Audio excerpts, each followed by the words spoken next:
Hi, everyone. Welcome to Identity Crisis, a show creating better conversations about the essential questions facing Jewish life. I'm Yehuda Kurtzer. We're recording on Tuesday, December 17th, 2024. Before we get started, it's that time of year, and I'd like to ask you to consider making a year-end gift to support the Shalom Hartman Institute. Now, part of me just wants to make a classic NPR-style pitch. If you like this podcast, please consider helping to make it possible. We did 50 new episodes between October 7th and now, and it takes a lot of work. But the truth is, our podcasts are just the visible tip of the iceberg of our work, trying to elevate and inspire Jewish life, and in trying to build a better Jewish community in North America and a better Jewish and democratic Israel.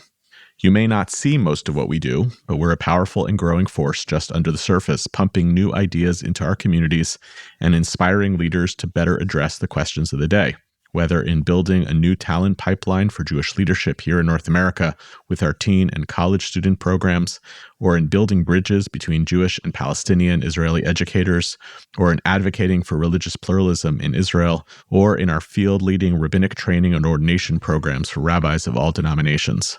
We'd love your support, and we'd love for you to feel part of this big thing that we're trying to do.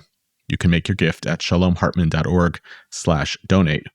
And thank you for being part of this identity crisis community this year. And now to our show. So I think there's a pretty strong argument that the greatest Jewish holiday song of all time is Ma'oz Tzur, the Hanukkah classic. Don't start with me about Dayenu. Ma'oz Tzur is a medieval liturgical poem written likely sometime in the 12th or 13th century.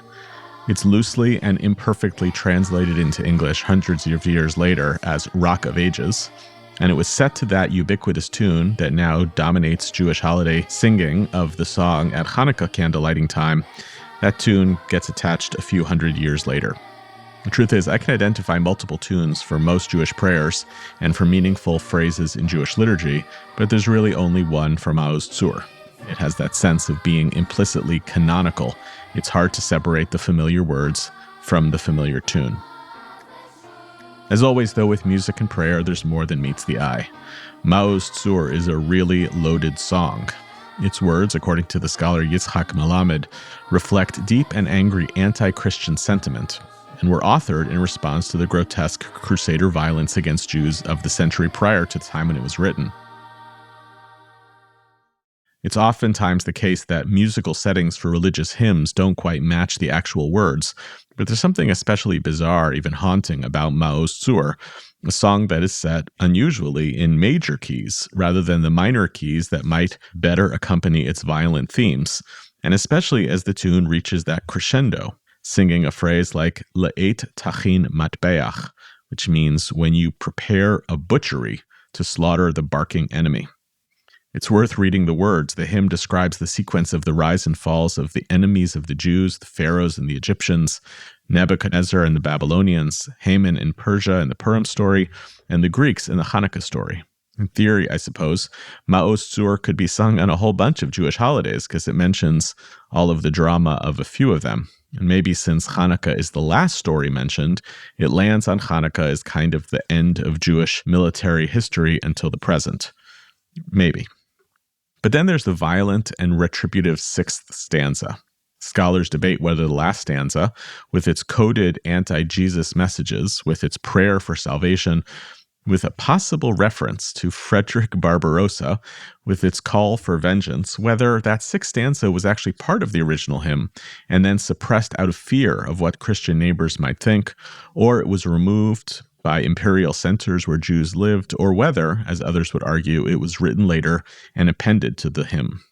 I found anecdotally that there's plenty of people I know who know the song and who sing it on Hanukkah don't know or don't sing that last stanza. Maybe that means something. But I do think the last stanza kind of rounds things out.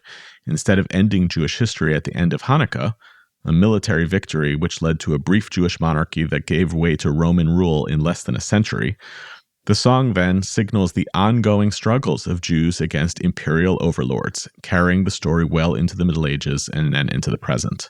Besides, shouldn't a prayer for Jewish salvation be oriented towards the future rather than the past? In any event, one of the most striking ironies of the hymn is the fact that that ubiquitous tune appears to be a piece, originally, of German folk music that was quickly adapted for Protestant use. Among others, it appears that Martin Luther, not exactly a lover of Jews, used it for his chorales. In other words, a Jewish anti-Christian polemic emerges in musical conversation with the Christians of the time. I like imagining a moment in a German hamlet somewhere in the Middle Ages when the same notes might be audible in churches and in Jewish homes, with a whole bunch of hatred and resentment in the heart of the different religionists as they sing it, but which they are singing out loud in harmony together. Happy Hanukkah. In today's America, the soundtrack of the holiday season sounds really different. It's usually a constellation of a mix of actual Christmas songs, as well as other pop tunes with vague holiday season motifs, a blend of the secular and the religious, all of which comes together to constitute the cheesy and inoffensive music, which is mixed in with a few real bangers that you probably hum along to unconsciously when you find yourself in a TJ Maxx anytime between Thanksgiving and New Year's. But Christmas music is a huge industry. Billboard estimates it as worth at least $177 million a year, probably more. And some songs, like Bing Crosby's White Christmas, which we'll talk about later, and in my view, the greatest Christmas song of all time,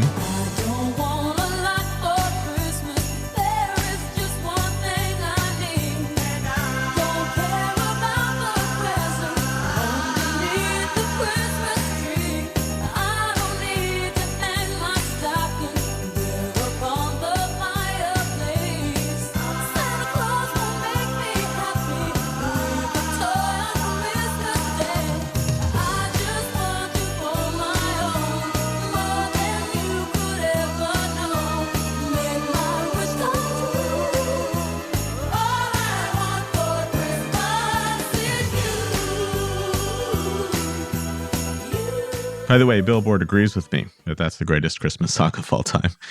Songs like Bing Crosby's White Christmas or Mariah Carey's All I Want for Christmas Is You became gigantic mega hits whose annual appeal has not diminished over time. Mariah Carey's video for that song has been viewed as of this afternoon nearly 700 million times. I consider myself a pretty serious Jew, and I like Christmas music. Part of this for me is I think that I like America. I like a lot of its cultural trappings. I like pumpkin spice lattes and sweaters as leaves begin to fall. I like Thanksgiving and its rituals. I like Memorial Day sales and fireworks on the 4th of July. America has a good culture of civic and civil religion, and much of what Christmas music represents is a cultural statement born in America that assimilates Christian religious ideas into something more ecumenical and accessible in nature. At least that's how I hear and experience it as a fourth-generation American. Christmas was a dangerous time for a lot of Jews in Jewish history. Singing Ma'oz Tzur was a bold counterclaim directed towards Christian hegemony, but it was sung in private homes and not over the airways.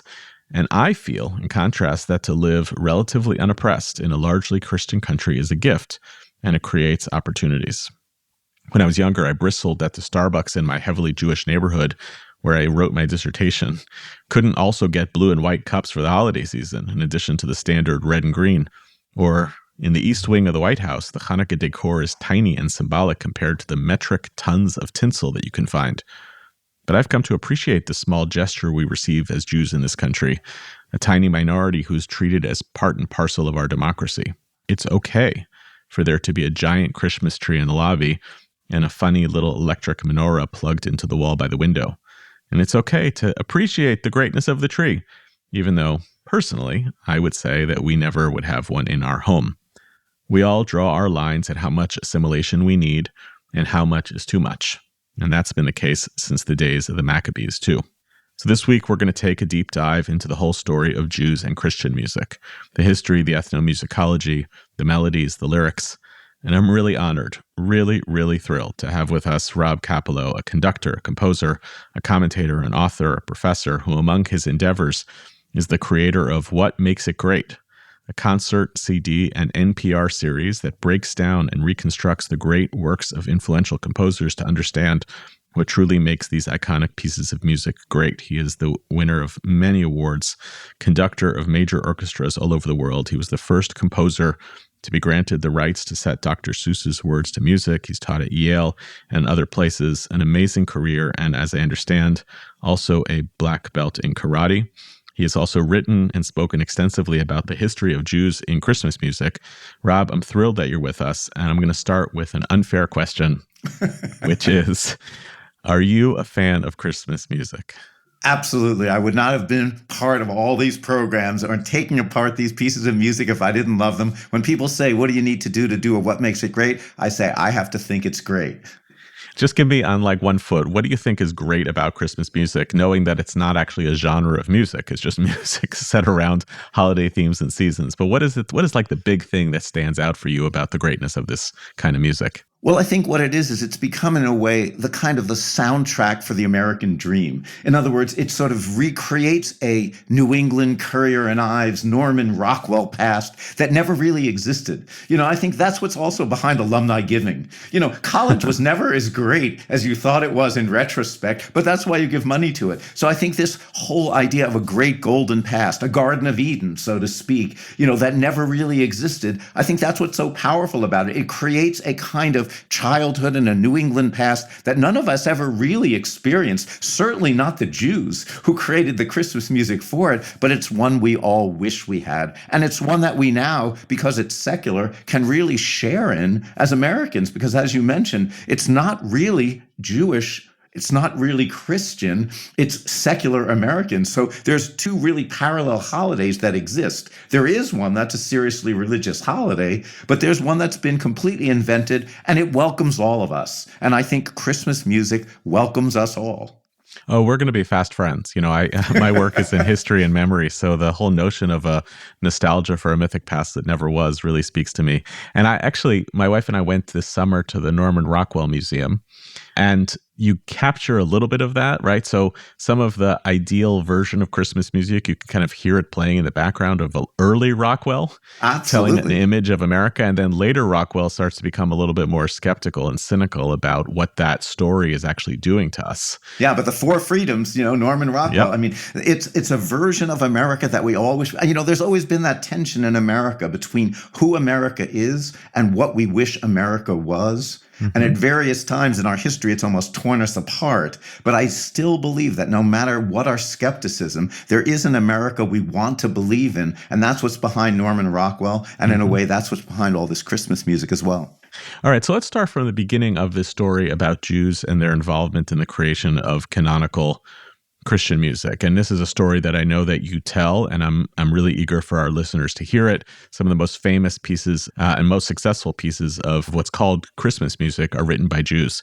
So, and maybe we'll start by just playing, you'll share with us a little bit of, I think maybe the most famous, the most successful Christmas song of all time, which is White Christmas, right? Absolutely. Why don't we hear a little bit of Bing Crosby's version, because I'll be happy to look at it, but it's his version that was the definitive beginning of secular Christmas music. I'm dreaming of a white Christmas, just like the ones I used to know, where the treetops glisten and children listen to hear sleigh bells in the snow.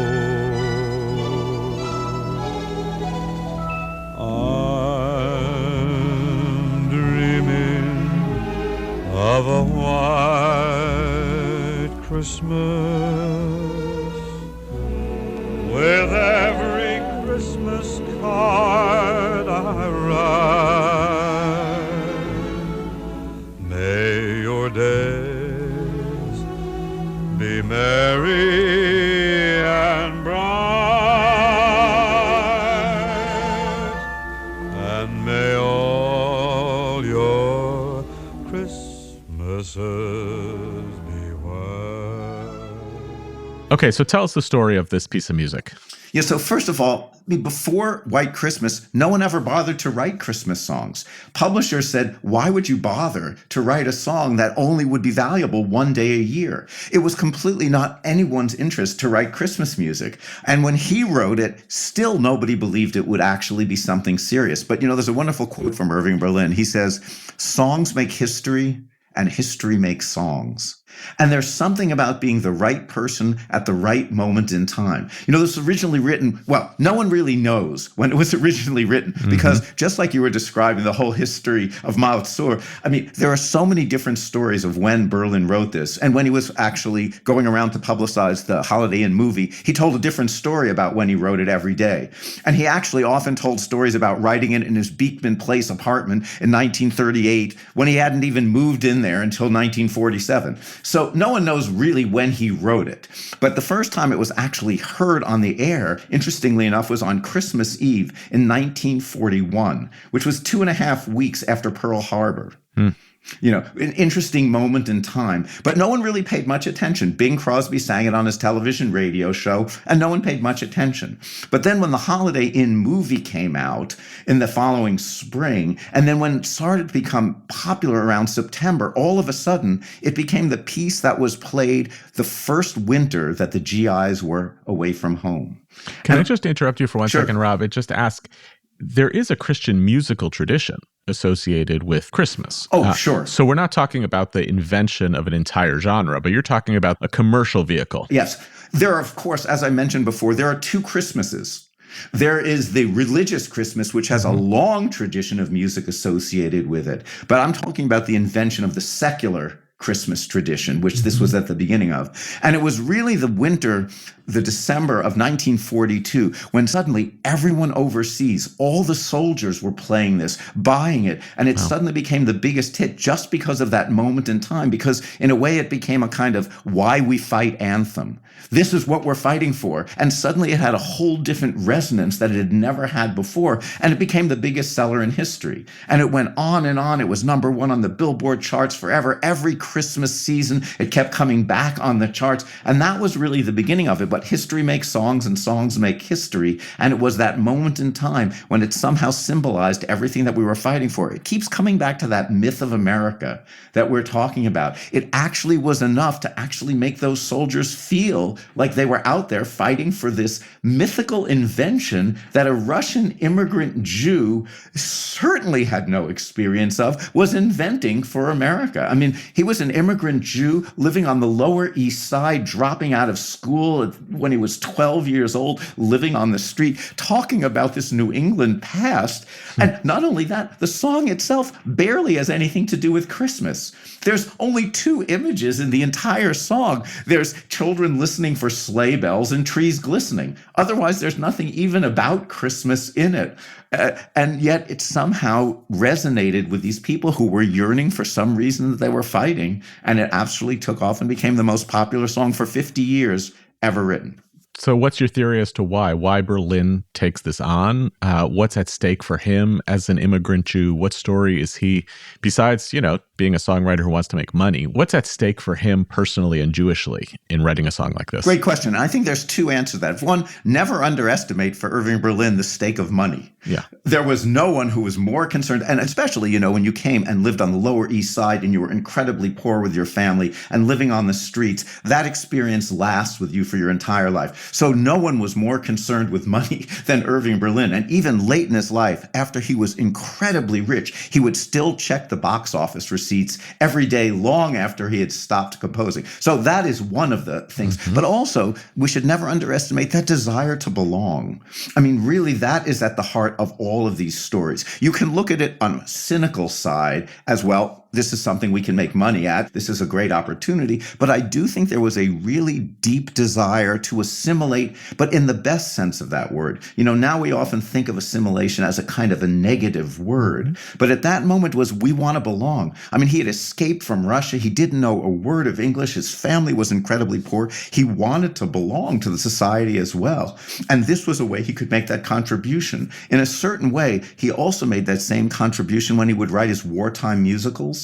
It was the same desire to somehow contribute, to somehow become part of mainstream America. So again, I think that in a way, this New England past that he never had was the same New England past that all the people who were buying the album never had as well. It's that America of the mind that exists that we all want to participate in. And I think his wartime shows were part of it, but I think his Christmas songs were part of it as well. And you can feel that in the music. You know, if you just even look at the very opening of this piece, I mean, you have a simple melody. I'm dreaming of a white Christmas.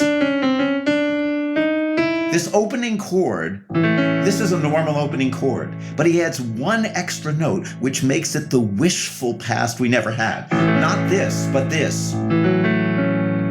Ordinary. And every measure has some extra sweetener to it, which is that kind of wish to belong. Not this, but this. Now listen to this. This chord. I mean, that's like rubbing your hand on a foggy window. Not this, but this. Every single measure. Best of all, not this, but this. And every single extra note there is his wish to belong. It's that past that he wished he had, that we all wished we had, and every extra note is what he's trying to contribute to the American soundtrack. And the casting doesn't hurt either, of Bing Crosby in the leading role.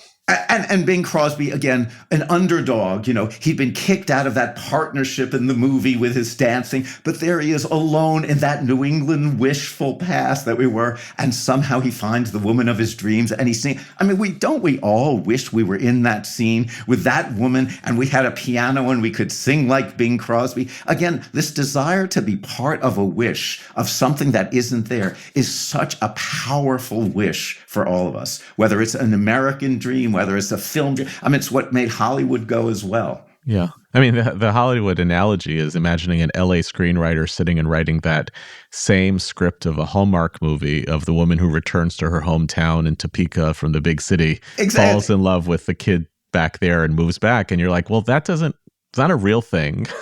And it's not true to your own experience. You know, the thing that's funny about this is there was a verse before this, and the song originally began in a completely different way with a bunch of sophisticates around a Hollywood pool.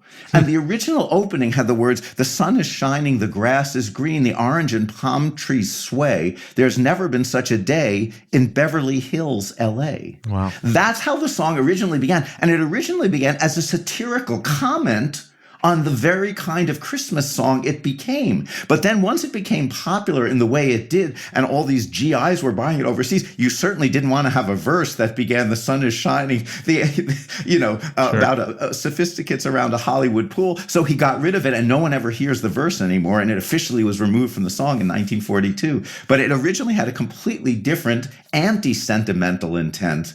But once you hear Bing Crosby sing it, and it starts there, that became the white Christmas that everyone wanted.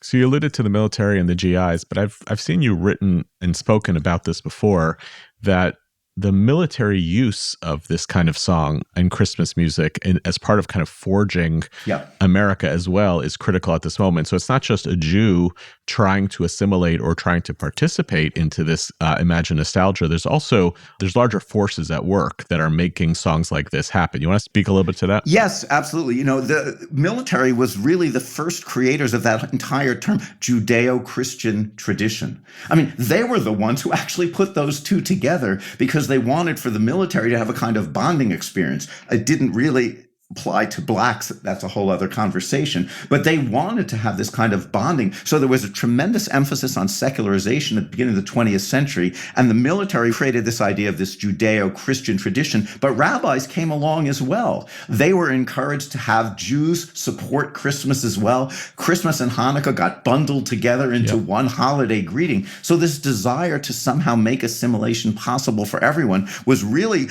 at the heart of the whole military establishment as well. We wanted everyone to be able to belong because we were all fighting together.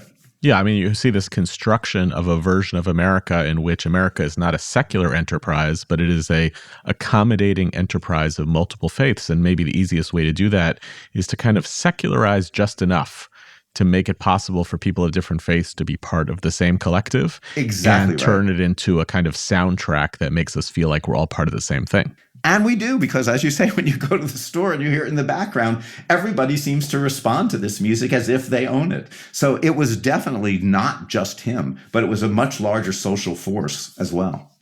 There are those who would take this story and make it into a much larger political argument. And we've seen this actually pop up in the last 20 or 30 years, although it's calmed down a little bit, which is the taking Christ out of Christmas, the fight against, this dates me a little bit, but it was big news for a long time when essentially Christian evangelicals started arguing in the public that Christmas should be a religious holiday, that it shouldn't be neutralized of its religious meaning.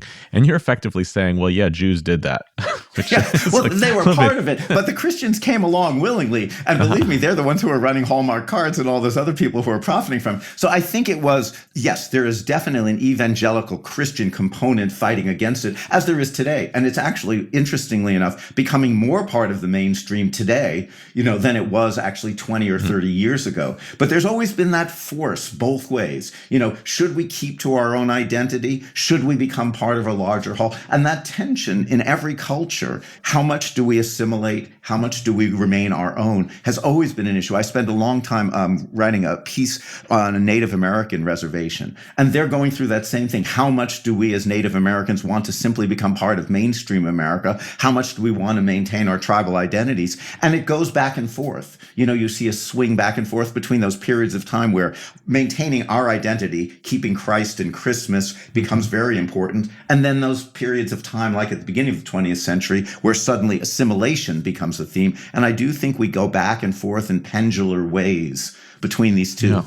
Yeah, the way I like to put it is that American Jews at the early part of the 20th century, assimilation not only wasn't a bad word, but it was the core project. And you talk about the Jewish immigration and arrival. The core project was figuring out a way to survive through assimilation, in part because American Jews couldn't imagine their own disappearance. Right? You still have a preponderance of anti-Semitism, cultural otherness, all of these ways in which you're never going to really succeed. And then really the turning point is 1990, after the National Jewish Population Study, when Jewish leaders start to say, wait, now assimilation is a boogeyman. It's a bad word. We have to start standing to object to it. But in some ways, the jig is up. It's already worked. Yeah, you push one direction, then you push the other. I mean, around the time of Irving Berlin, the first thing almost every immigrant Jew did was change their name, because otherwise you didn't have any chance. Jakob Versovitz becomes George Gershwin, Hyman Arluck becomes Harold Arlen, Israel Balin becomes Irving Berlin, A.C.O. Elson becomes Al Jolson. I mean, the very first thing you did was try to negate your past because you knew it would be a barrier to success. But then you have something like the Jack Black song that you had on your list, where it's the opposite direction, where now all of a sudden we're saying, oh yes, these are the people who are Jews. And so you go back and forth between not wanting to have your name be recognized because it's a barrier to assimilation, and then you're in the period where we're actually saying this is our identity and this is who we are and we're proud of it, and we're going to out ourselves in a song. We're going to come to Jack Black in a minute, but there's another song that I want you to play a little bit of and to tell us what makes it great, which is the Christmas song, which also has some significant Jewish influence in its writing. Yeah, the Christmas song, again, Mel Torme. I mean, that wasn't who he was when he was born. He was Melvin Howard Torma, in Chicago. He was a prodigious talent at the age of 4 already. I mean, people think of Mel Torme as the Velvet Fog, and they think of him as a singer, but he was also a composer. He was an arranger. He was a drummer. He was an actor. He actually wrote 5 books. He was an incredibly versatile, gifted genius who made his first public performance at 4. He wrote his first song at the age of 13 years old. Yeah. And his lyricist, Robert Wells, again, born Robert Levinson. I mean, all of them changed their names. That was what you had to do. And this was one of the few places where you could actually move forward with that. So the story goes that this was 1945. And it was this brutally hot summer in L.A. Interestingly enough, the same brutally hot summer in L.A. that prompted Let It Snow, Let It Snow, Let It Snow. And the story behind both songs is the same. It was blisteringly hot, and they had to do something to get out of the heat. So Wells says, quote, "I'm so hot today, I jumped in the pool, took a cold shower, and tried everything I could think of to cool off. Nothing worked, so I sat down and wrote these few lines as an experiment to see if thinking about winter scenes would do the job." And he writes, "Chestnuts roasting on an open fire." Torme comes over to his house, sees the words on the piano, and they create this song. And once again, they had to fight with their publisher, because the publisher says, "Why do you want to write a song about Santa's on his way? It's only going to be good one day a year on Christmas Eve." But luckily, it was the success of White Christmas that opened them up to it. But by then, there had already been all this set of images that was already established around the secular holiday. I mean, you had to have chestnuts, you had to have Jack Frost, Yuletide carols, excited children, Santa, sleigh, reindeer. So you literally just take these images, almost like found objects, and you create a song around them. But what made it so unique and made it so special, once again, is because he had this incredible jazz vocabulary. So he brought a kind of richness of harmony to this music that no one had ever done before. So, I mean, it starts off with this famous opening, chestnuts roasting on an open fire. And just like in Irving Berlin, it's the extra note that makes it special. Not chestnuts, but this. And then not an open fire, but this. Then we do it lower.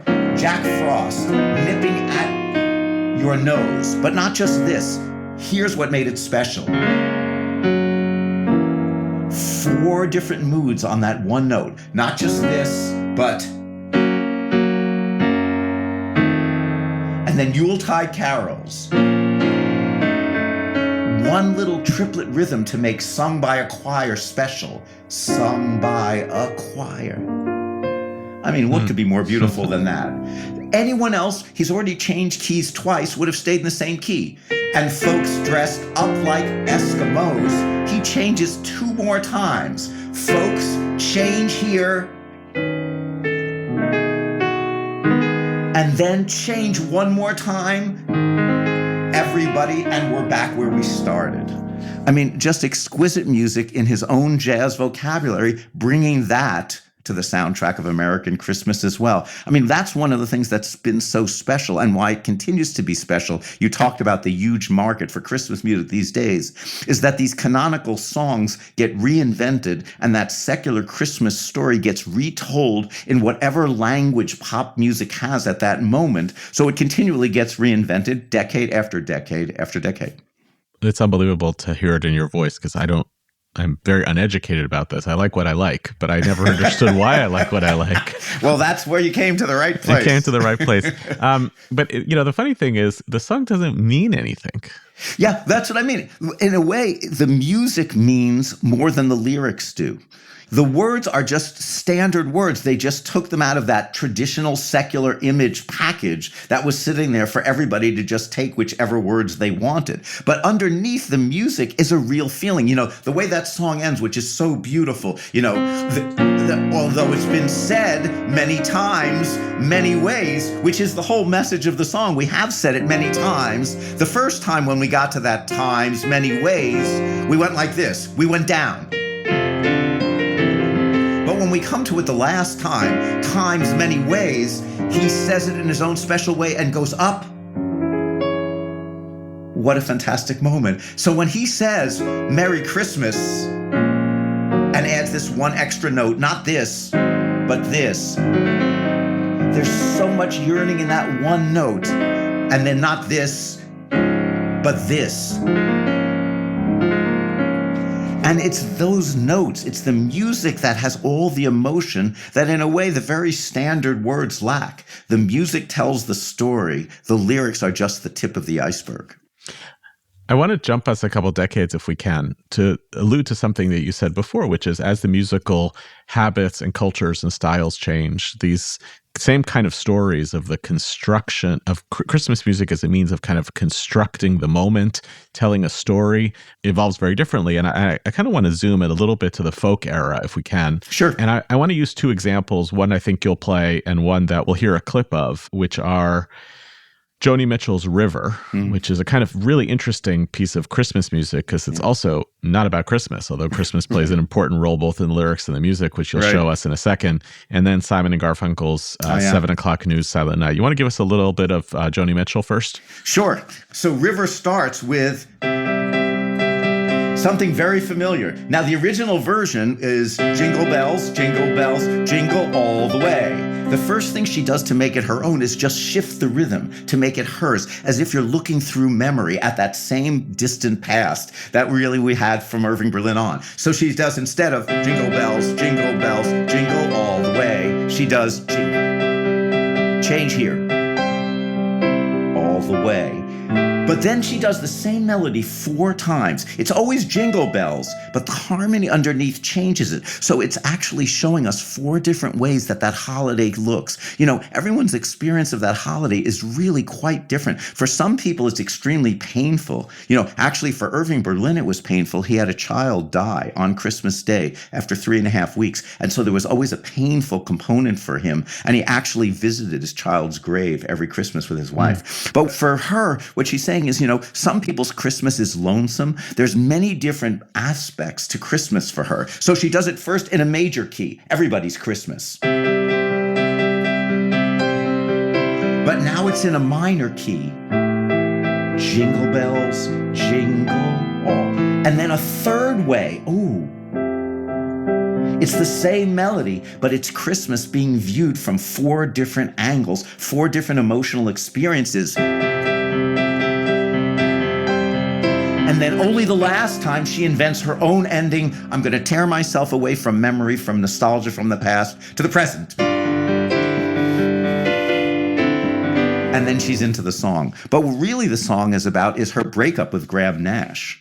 And what's so beautiful is it starts off as if she's talking about Christmas, but really it's just a setting. I'm coming on Christmas. You know, we're chopping down trees. But what she really says is, I wish I had a river I could skate away on. What a gorgeous image. I mean, she's not saying, I wish I could find an easy way to break up with you. Right. No. Right. I wish I had a river I could skate away. Very Canadian, right? Where it's frozen up there. So Christmas is a scene setting, but it's really giving us an emotional scene setting. And that introduction takes jingle bells and takes us through 4 different kinds of emotions to get us to the place where she can begin to sing. We're out of the past now and we're looking back. You know, your Graham Nash interpretation is different than the ones that I've read, which is about the giving up of a baby for adoption. Well, first of all, everyone can say what they want, and there's definitely stuff about her giving up her baby, but there are other songs that speak to that even more directly. But this came about right after her. River's part of the album Blue 1971, and it was pretty recent that she had ended her Laurel Canyon relationship with Graham Nash. And in fact, most, in my opinion, of all of that album of Blue is really about her breakup with her relationship with Graham Nash. So to me, that's what Skating Away on a River is all about. Can you say a little bit more about major and minor keys when it comes to this music? Because I made a point about that in the outset, that it's kind of striking that this...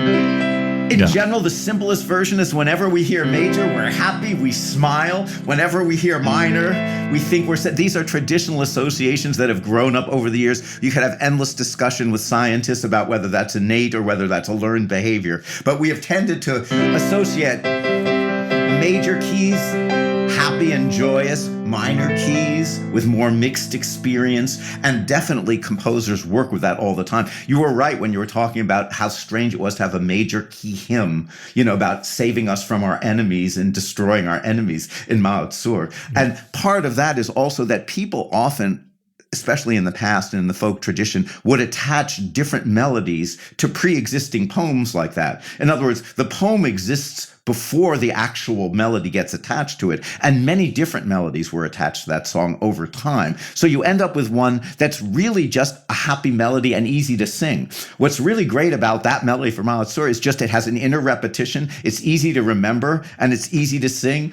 but that might have nothing to do with the actual poem that it was attached to. Right. Unlike Joni Mitchell, where she chooses the music and she writes the words herself. So there's a more, authentic connection between the two. But very often, different hymns are attached to pre-existing poems that have no real connection musically to what the poems were about. But for her, it was really clear that this major version is where we start off. But then we are in a different place as soon as we go to minor. And not only minor, but she then changes from just this to this dissonance. Yeah. And so for her, each one of those notes is not just music, it's an emotional component. And she's showing a kind of richness of possibility of emotion around this holiday season that those earlier composers in the 40s and 50s didn't.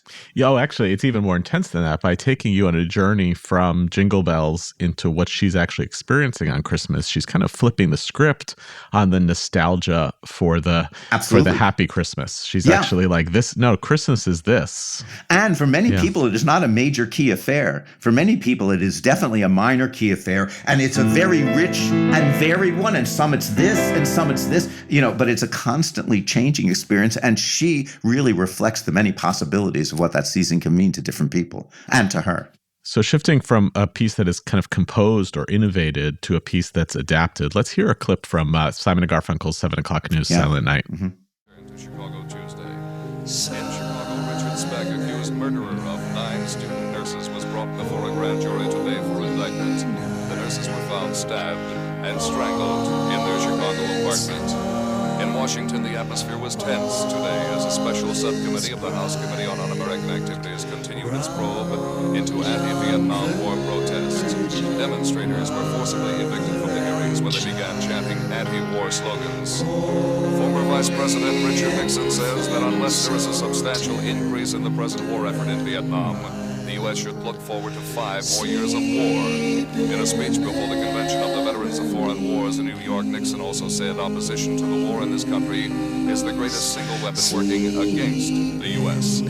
That's the 7 o'clock edition of the news. Good night. I mean, it doesn't get darker than this.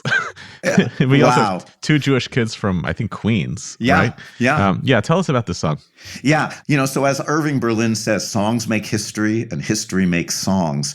And this is a moment in history in the 60s where the country was as divided, though it's hard to say now that any time the country was more divided than now, but the country was extremely divided. The Vietnam War was increasing every year. People were being drafted. People were burning their draft cards. Protests were increasing. Nixon was on one side. The counterculture was on the other side. So it was a moment of intense divides. And it was a brilliant decision on the part of these 2 Jewish kids, Simon and Garfunkel, to take this quintessential, holy, peaceful, calm piece, Silent Night, Holy Night. I mean, it was anything but a silent night or a holy night in America at that moment in time. And playing against type. In other words, taking this utterly traditional song. And not only that, but I mean, Garfunkel's voice was in its own way, almost like a choir boy's voice. Mm-hmm. So it's not only the song itself, but in fact, he was always throughout his entire career having to play against his own type,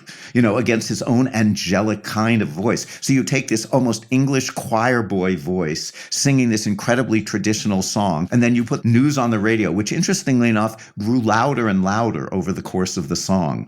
At the beginning, you can barely hear when it talks about a dispute over the Civil Rights Bill, which is the first one there. But then gradually, then they talk about Lenny Bruce's overdose, and it gets a little louder. Then they talk about Martin Luther King in his march, for civil rights in Cicero, Illinois, when he's taken the whole civil rights struggle, which, yes, is not just about the South, but it's about the North as well. So all the issues of the day are coming in, and that kind of beautiful contrast of quote-unquote tradition and the present. So I think that's really the whole point of this song, is to put the past and the present in a kind of diametric opposition. So you hear what we aren't today against the background of what, again, in imagination. I mean, was it ever Silent Night, Holy Night? Right. Was it ever as peaceful? Did that kind of world ever really exist? But you create that mythic, beautiful past, and you put it against the present, and you let the 2 play off against each other. Yeah, but also you have 2 Jewish kids basically doing the same story of a version of America they wish they had.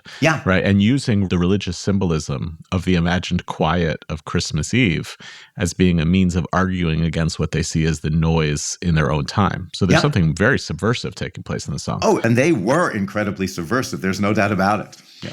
What feels to me like the story that's being built here is almost like a journey in Christmas music from symbol to sincerity, right? Where you start with this nostalgia for a Christmas that is about time and place and feeling. And when you start to hear these songs, or even the best, I think, folk music version of Hanukkah coming into public conversation, which is Peter, Paul, and Mary's Light One Candle, between Joni Mitchell and Simon & Garfunkel and Peter, Paul, and Mary, we're not playing with Christmas as a time of year when it's cold and you're indoors.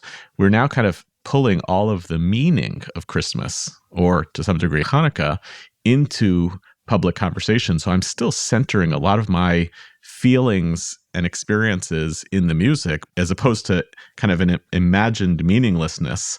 I'm actually talking about the plots of these stories as I'm doing this music.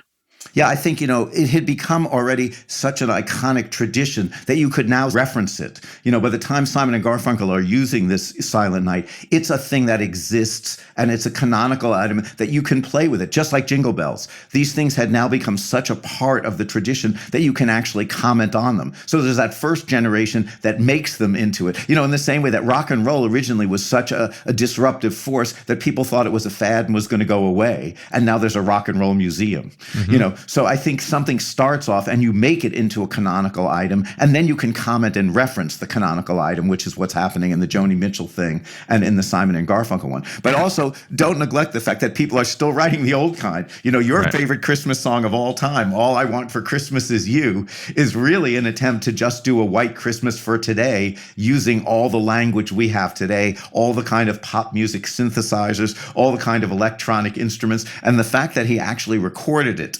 in his own home and didn't even use live instruments. That's a statement of songs make history and history makes songs. So I think both are going on. And at all moments in time, some artists are looking for deeper meanings out of what's going on and using the tradition in an interesting way. And other people are still trying to recreate the hit that White Christmas was. And I think Mariah Carey did a very successful version.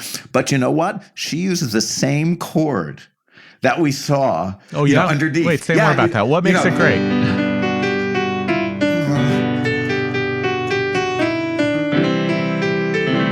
Right here, underneath, that's the one chord that makes that special, and it keeps coming back. But underneath the Christmas tree, maybe it's not so major. Maybe it's minor as well. So even right there, in the midst of all this G major tinsel, we've got this.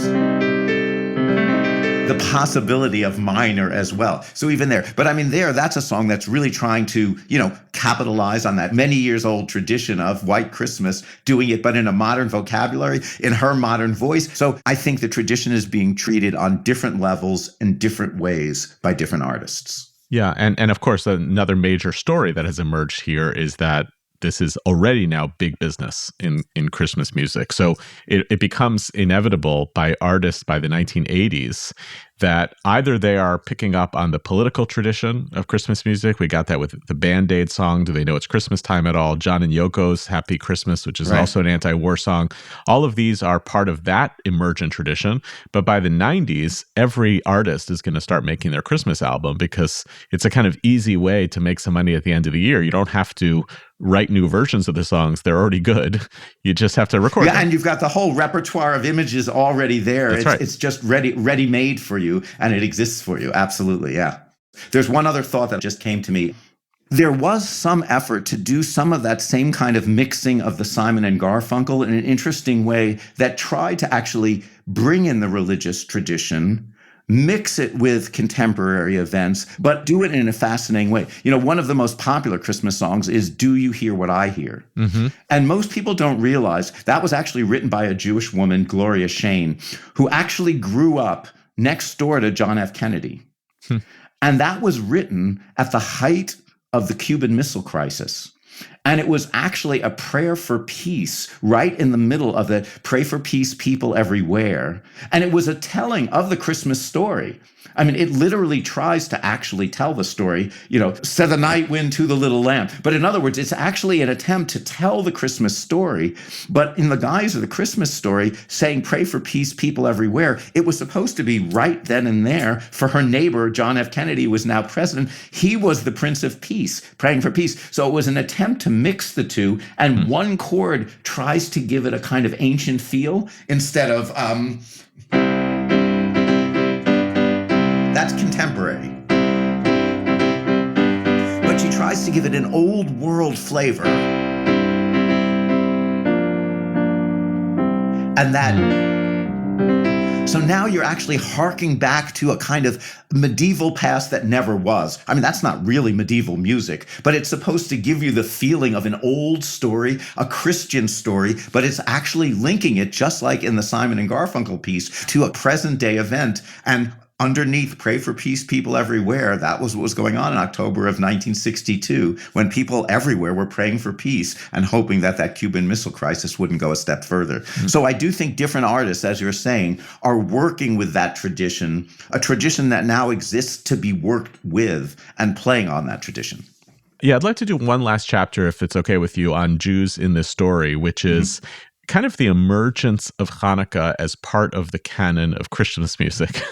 We've spent time on Jews writing Christmas music. We've spent time on Jews in the Christmas music industry. But something else begins to emerge over time, which is that Hanukkah music becomes part of the Christian music canon. You see it, for instance, on the Bare Naked Ladies Christmas album is going to have, a famous version of God Rest Ye Merry Gentlemen that they recorded with Sarah McLachlan, just a great piece. And it's going to have a Hanukkah song. I think they have maybe the dreidel song or O Hanukkah or Hanukkah. That becomes like you have to have one Hanukkah song in the mix. But I see two kind of trends that I want to just unpack briefly. One is a kind of particularistic reclamation of old Hanukkah music. Of course, there's new music being produced. Matisyahu and Debbie Friedman, the Maccabees, they're bringing about new kind of sounds and rhythms to Hanukkah music. But there's also a kind of reclamation project. So just for instance, I want us to listen to two versions of O Hanukkah. One is the Yiddish version, and then the Jack Black version. Okay. Oi Chaneke, Yom Tov a lustiger, a feiliger, et onnoch a zeiner, alle Nachten dreidle spielen mir, so dig heise Lat gesetzt Mashiach, Geschwinder sind Kinder, die dienen gelichtelig on, sogt al Anissim, lebt Gott vor den Nissim, und kommt gegen tanzen in Korn. Hanukkah, oh Hanukkah, come light the menorah. Let's have a party, we'll all dance the hora. Gather round the table, we'll give you a treat. Dreidels to play with and latkes to eat. And while we are dancing, the candles are burning low. One for each night, they shed a sweet light to remind us of days long ago. One for each night, they shed a sweet light to remind us of days long ago. So I'm the amateur and you're the professional here, Rob, but it does seem really interesting to me musically what's going on here. Yeah. I mean, one of the things that's interesting, the first version really ties you back to a kind of klezmer tradition. I mean, the instrumentation, the bass, the accordion, it really has the feeling of old Eastern European Judaism, and it feels very traditional. Jack Black was really interesting. His mother was Jewish, and his father actually converted, and he had a bar mitzvah. But it's interesting to me, the beginning to me sounds like him trying to do his version of a cantor. In other words, those little melodic inflections that he's doing, in my mind, I believe in his mind, was his version of doing those kinds of inflections and decorations that a cantor would do at a service. But then once he's gotten out of that quote-unquote recitative-like cantorial beginning, then we go into harmony. Then we go into a kind of up-to-date choral version. And I think, what's wonderful about it is he feels he can mix it all. Like it's all part of his background. Yeah. He went to Hebrew school. That's part of who he is. But that kind of really upbeat Jack Black, almost School of Rock-like enthusiasm, choral writing, that's part of who he is. And I think what's powerful about that is he's saying it's all part of my experience and I can put it all in one place. Yeah, and these songs too undergo basically a culturally informed musical journey of who Jews are in America. Absolutely. And every generation, that's where their power is that once something becomes a tradition, you either keep it behind plate glass, like the Constitution, and that's really the debate we have between, the people who think that the Constitution should never change, the originalists, originalists. I mean, is the Constitution something that gets kept behind plate glass, or is it something that each generation reinvents? I mean, Jefferson said that we need to have the Constitution reinvented every 20 years. But it's the same thing with these traditions. Do you keep it like that first recording, where you keep it to the instruments that originally was, or does each generation bring their entire experience to it and reinvent it? And I do think my own personal preference is it lives when we bring who we are today and the world we're in to these traditions. And that's what keeps the tradition alive, rather than keeping them held like an originalist behind plate glass. There's one last trend, which I don't know what I feel about, and I'm curious how you feel about it, which is also this kind of ironic turn in Jewish music around Hanukkah. There's a bunch of examples. I happen to be partial to the Jon Stewart, Stephen Colbert dialogue in "Can I Interest You in Hanukkah?" I don't know if you know that one, but I do not know that one. It's kind of amazing. Let's play 40 seconds of it. Okay. Does Hanukkah commemorate events profound and holy?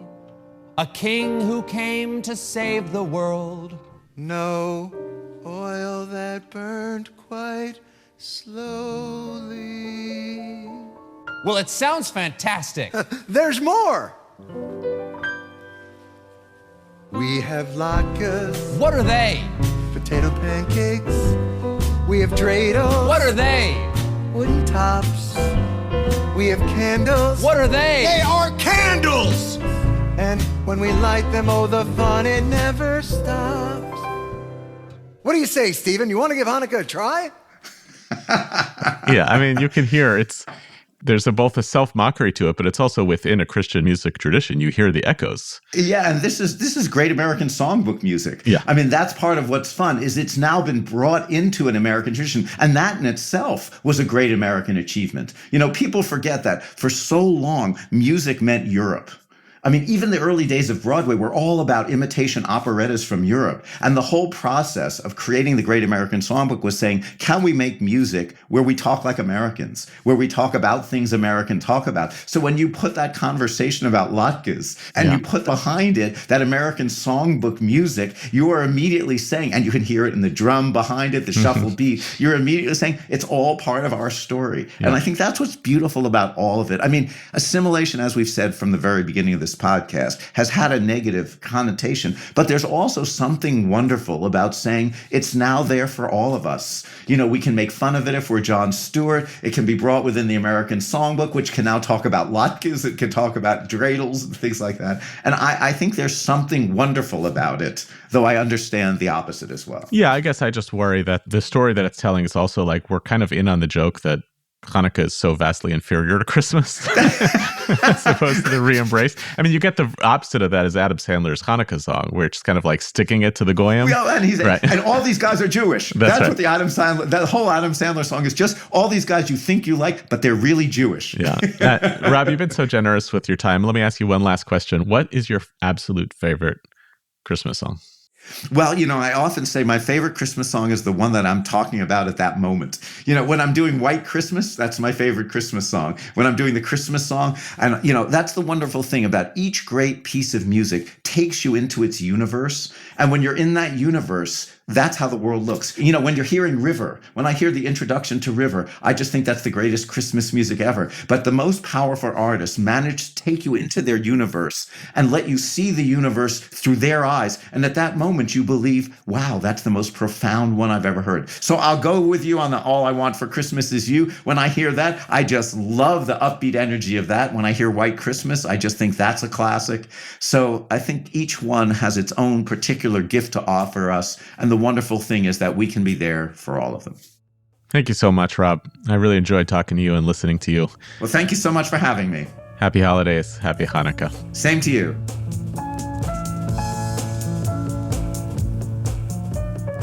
Thanks so much for listening to our show this week, and special thanks to our guest, Rob Kapilow.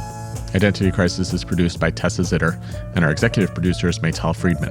This episode was produced with assistance from Annie Beyer-Chaffetz and Gabrielle Feinstone and edited by Gareth Hobbs at Silver Sound NYC with music provided by So Called. Transcripts of our show are now available on our website, typically about a week after an episode airs. And for this week, there's also an accompanying playlist. We're always looking for ideas for what you should cover in future episodes. So if you have a topic you'd like to hear about or comments about this episode, please write to us at identitycrisis@shalomhartman.org. For more ideas from the Shalom Hartman Institute about what's unfolding right now, sign up for our newsletter in the show notes, and you can subscribe to this podcast everywhere podcasts are available. We'll see you next time. Happy Hanukkah, and thanks for listening.